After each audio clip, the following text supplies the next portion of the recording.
Amados irmãos, a paz do Senhor, Pastor Gedeon Júnior, e hoje, louvado seja o nome do Senhor, nós vamos trabalhar com Números capítulo 5, a segunda parte. E a segunda parte é literalmente do versículo 5 até o versículo 10. Acompanhe por gentileza a leitura e vamos juntos ouvir o que o Senhor tem para nós. E disse mais o Senhor a Moisés: dize aos filhos de Israel, quando homem ou mulher cometer algum dos pecados que caem os homens, ofendendo ao Senhor, tal pessoa é culpada. Confesse o pecado que cometer, e pela culpa fará plena restituição, e lhe acrescentará a sua quinta parte, e dará tudo àquele contra quem se fez culpado. Mas, se esse homem não tiver parente chegado, que possa fazer restituição pela culpa, então, o que se restituir ao Senhor pela culpa será do sacerdote, além do carneiro expiatório com que se fizer expiação pelo culpado. Toda oferta de todas as coisas santas dos filhos de Israel que trouxerem ao sacerdote será deste. E também as coisas sagradas de cada um, o que alguém der ao sacerdote, será deste. Amados, é muito interessante aqui. Aqui você tem de novo mais um cuidado da parte de Deus no tocante à preparação do seu exército. Ué, pastor, não entendi. Aqui está falando de culpa, está falando de ter que restituir, reintegrar, aí alguém reintegrando o outro, aí se não tiver nem como reintegrar o outro, nem parente, aí tem que entregar para o sacerdote. O que isso tem a ver com exército? Pois é, tem tudo a ver com exército. Deus é maravilhoso, Deus é maravilhoso. Deus sabe exatamente que literalmente, para que um exército funcione de forma adequada, é necessário se retirar entre os componentes daquele exército as ofensas pessoais. E é exatamente isso que aqui o texto trabalha. Tá falando sério, pastor? Estou. Olha que interessante. Aqui se está dizendo algo muito simples, que a pessoa que cometia uma ofensa contra outra deveria confessar e restituir o que se fosse preciso.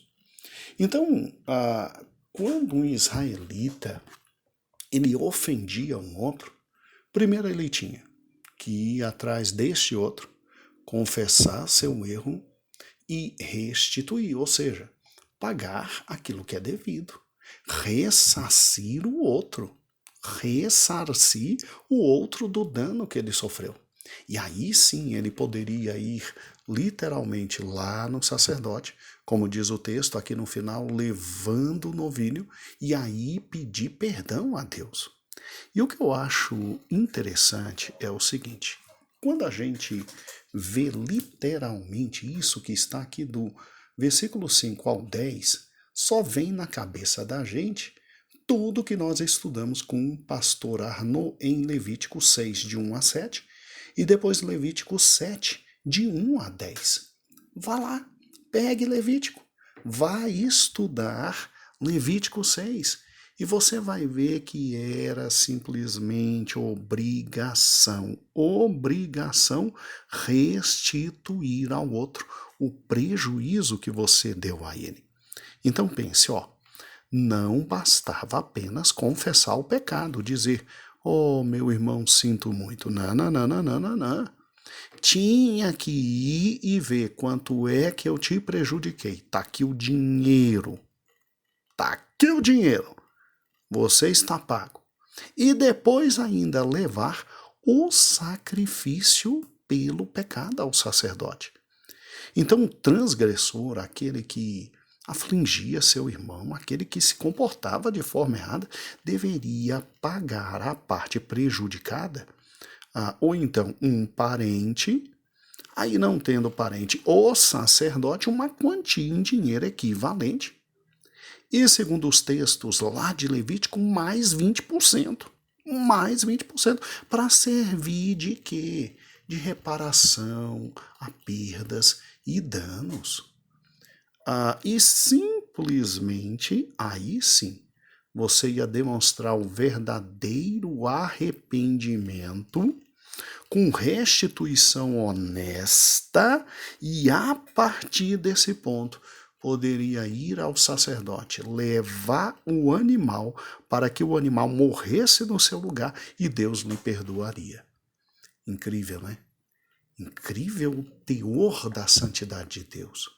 Irmãos, um texto como esse era simplesmente Deus lembrando para eles, olha, todo mundo que passou a perna no outro, todo mundo que defraudou, todo mundo que roubou, todo mundo que trouxe problemas para o seu próximo, eu quero que conserte a sua situação. Está pensando que vai entrar na terra prometida dessa forma? Ou seja, olha que interessante. Sim, a ofensa em foco aqui de Números é a mesma de Levítico. É a mesma de Levítico. E é óbvio que ninguém poderia estar no exército do lado do outro que lhe tinha defraudado, que lhe tinha passado a perna, que lhe tinha trazido prejuízo. É aquela velha história, Deus estava pensando também e principalmente no seu exército.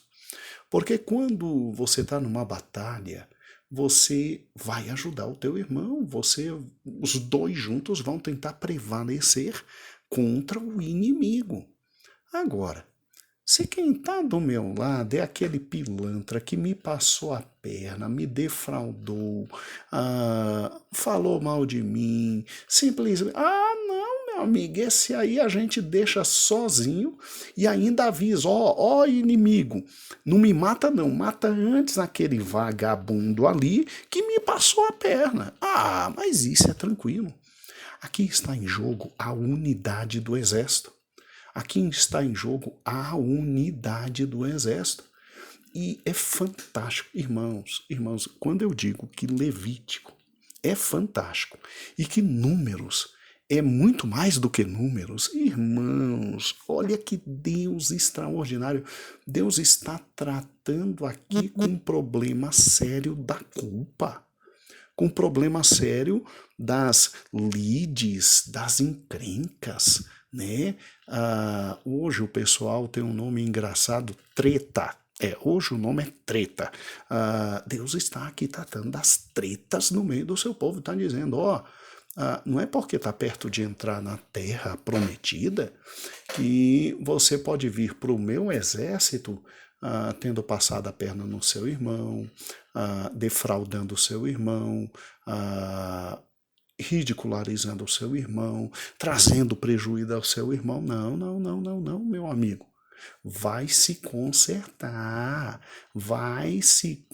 Não, mas pelo amor de Deus, mas eu tô bem ali, o exército inimigo tá bem ali. Pois é, aí é que é o momento de se consertar mesmo, porque aí se você estiver sozinho, seu irmão não te deixa só.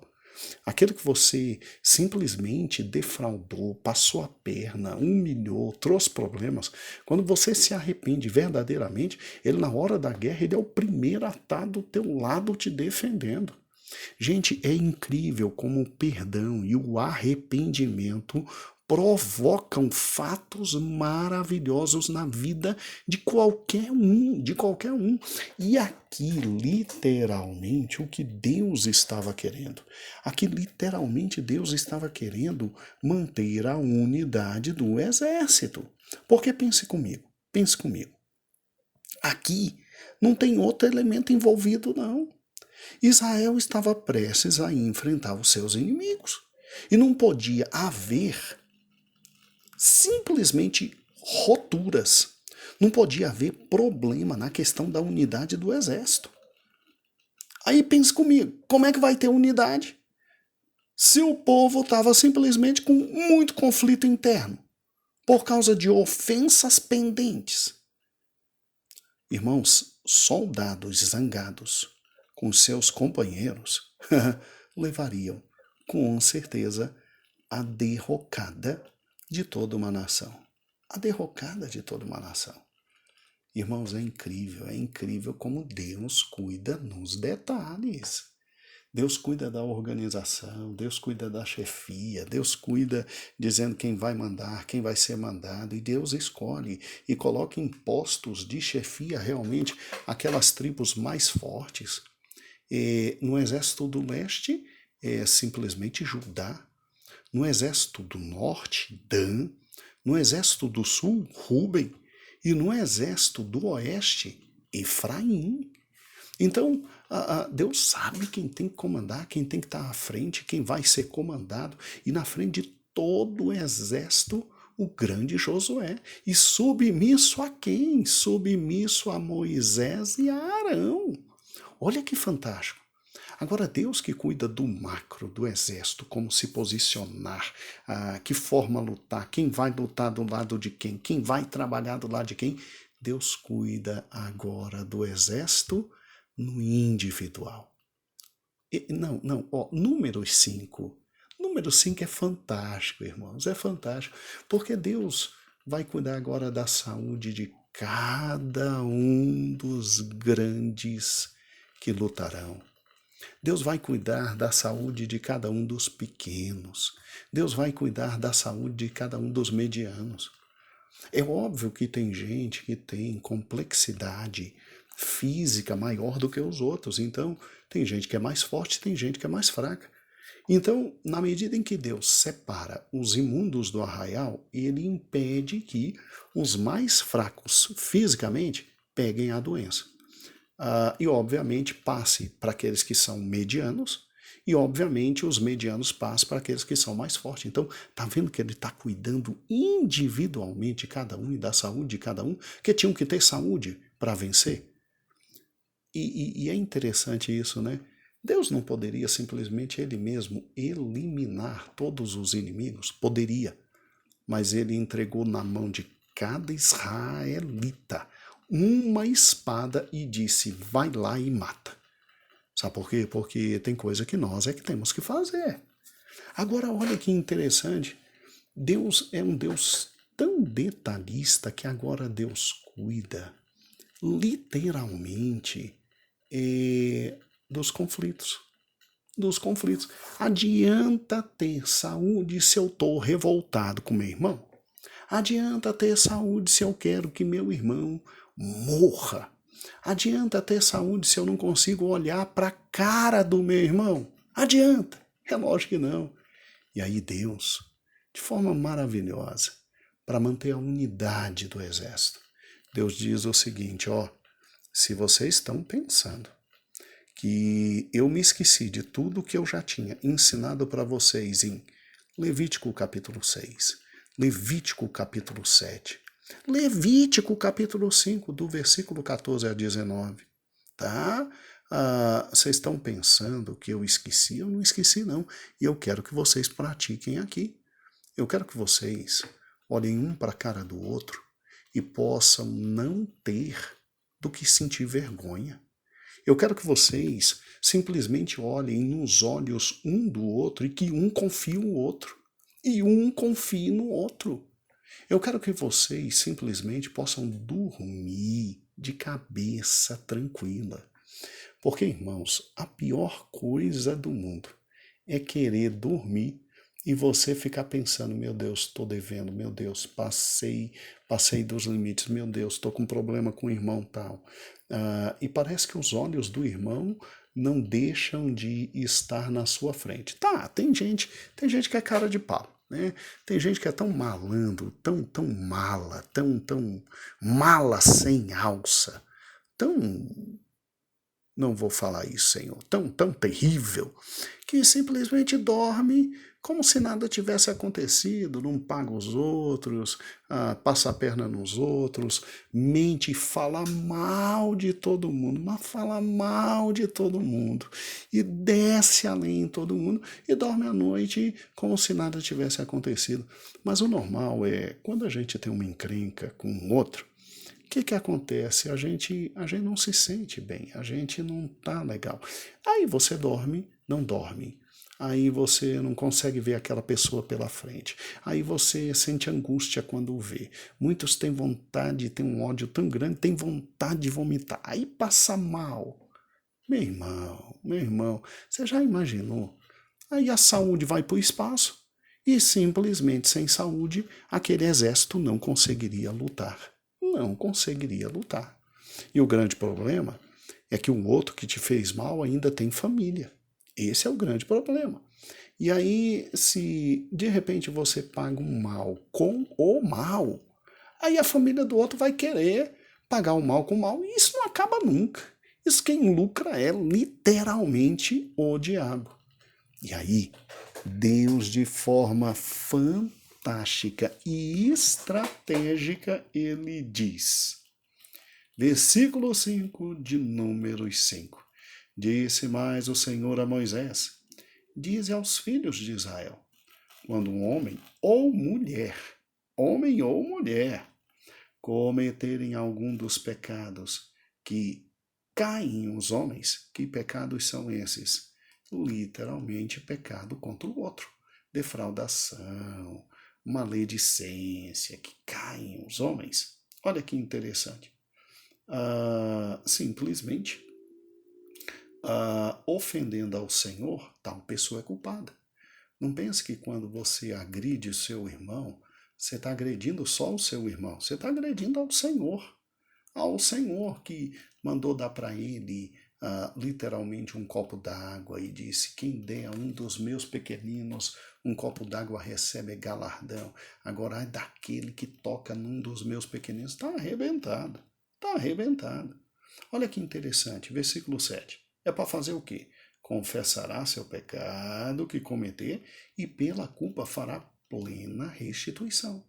E a plena restituição está naqueles textos de Levítico 6 e Levítico 7. É só voltar e ouvir de novo o nosso amado pastor Arnaud. E olha que interessante. Então, o que se restitui ao Senhor pela culpa será... não, eu pulei. Versículo 7, desculpe. Confessará o seu pecado e pela culpa fará plena restituição e lhe acrescentará a sua quinta parte. Como diz Levítico, né? Tem que acrescentar 20% para pagar perdas e danos que o outro teve. E dará tudo aquele conta a quem se fez culpado. Mas se esse homem não tiver parente chegado, né? Não tem como indenizar, não tem como indenizar parente, não pense que você vai simplesmente ficar sem pagar os 20% a mais de indenização. Você vai pagar. E o capítulo 5, versículo 8 diz, olha, tem que fazer restituição pela culpa. Então, o que se restituir ao Senhor pela culpa será do sacerdote. Pague ao sacerdote. Além do carneiro expiatório, que era o carneiro que tinha que levar para perdão de pecados, com o que fizer expiação pelo culpado. Toda oferta de todas as coisas santas dos filhos de Israel que trouxerem ao sacerdote será dele. E também as coisas sagradas de cada um, o que alguém der ao sacerdote será dele. Por quê? Porque o pobre está coitado 24 horas trabalhando na casa do Senhor e ele tem que viver de alguma coisa. Isso é simples. Sabe, meus amados irmãos, eu quando paro e penso, pego literalmente, né, um texto como esse, eu paro e penso o quanto realmente a desunião tem acabado com o povo de Deus, né? Aqui o texto se refere e se volta basicamente a Israel.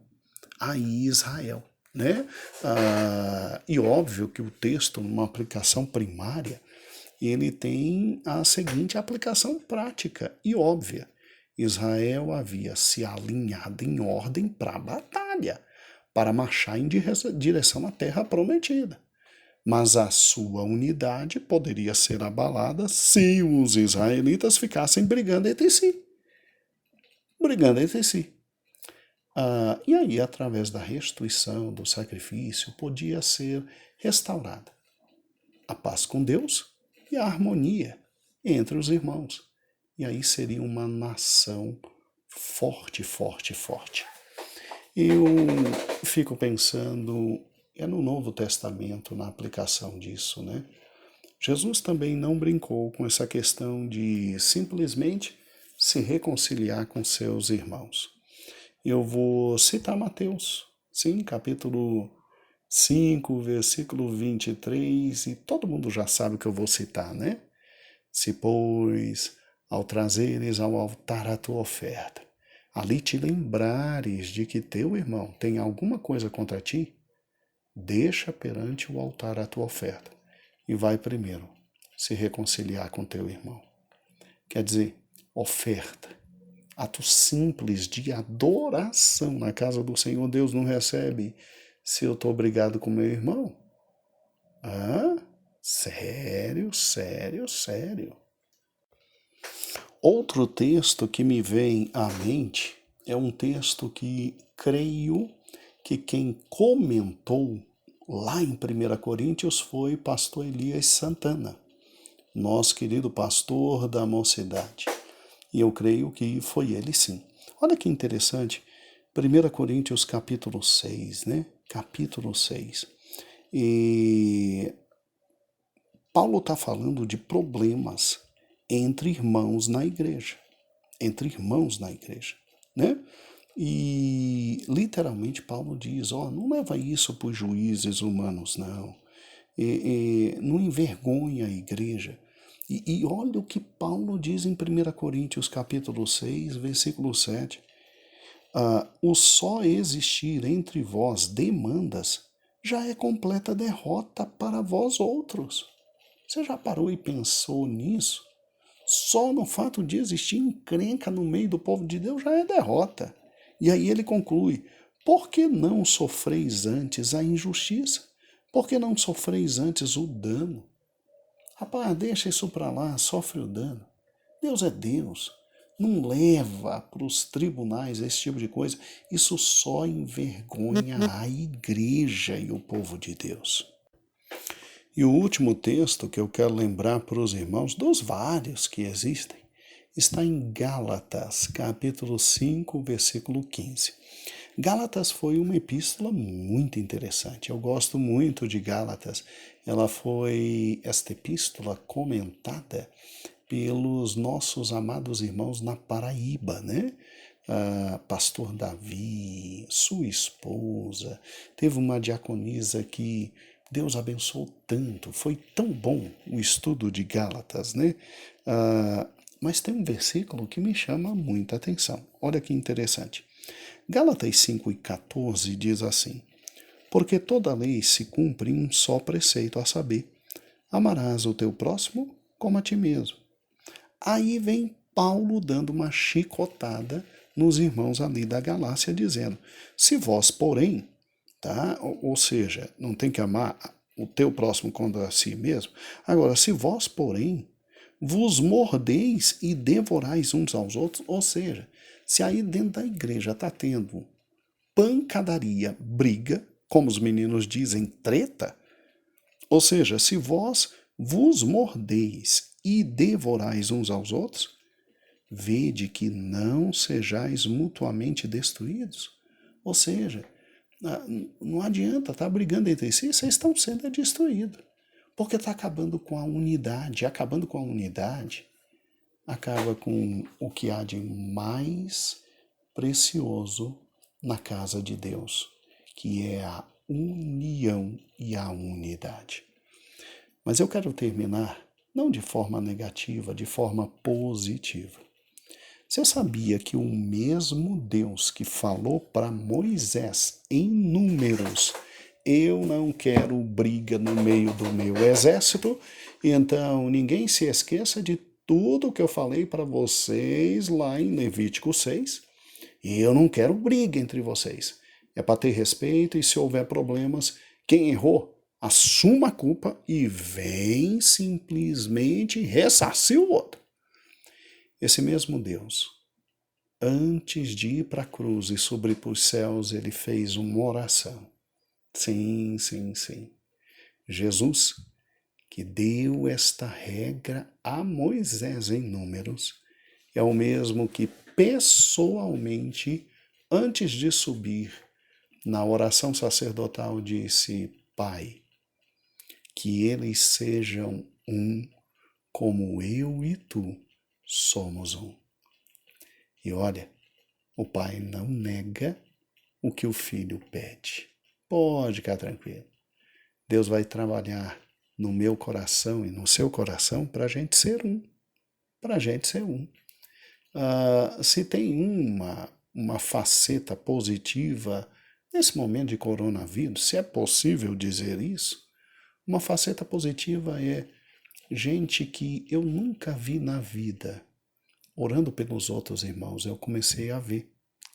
Gente que eu nunca vi se preocupar se o outro irmão estava padecendo necessidade, eu comecei a ver.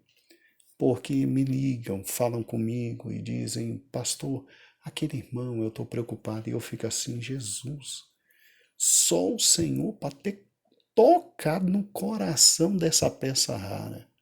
Só o Senhor mesmo, né? Só o Senhor mesmo. E eu estou muito feliz, não com o coronavírus, estou muito feliz com o que Deus está fazendo com o seu povo. Então, irmãos, que texto fantástico, né? Que Deus é esse? Que Deus é esse que cuida do macro do seu povo? Exatamente números 1, 2, 3 e 4, mas cuida também do micro, que é o 5, o 6, veremos o 6 ainda, é mais fantástico ainda o 6, cuida dos mínimos detalhes. Cuida de questões que a gente praticamente nem estava por aí. Briga entre os dois. Depois conserta. Não. Que história é essa de depois conserta? Vai consertar agora. Não, mas ele só tá ruinzinho. Ele tá só com um fluxo de sangue. É coisa rápida, vai passar, vai. Não, separa para não ter problemas.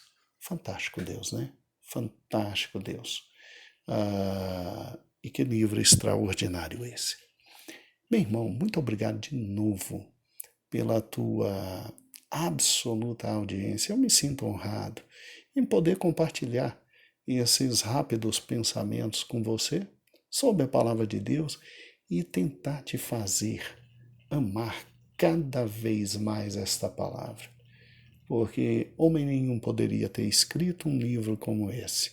Somente Deus. Inspiração completa dele. Assim me despeço. Um grande abraço, a paz do Senhor, um grande beijo.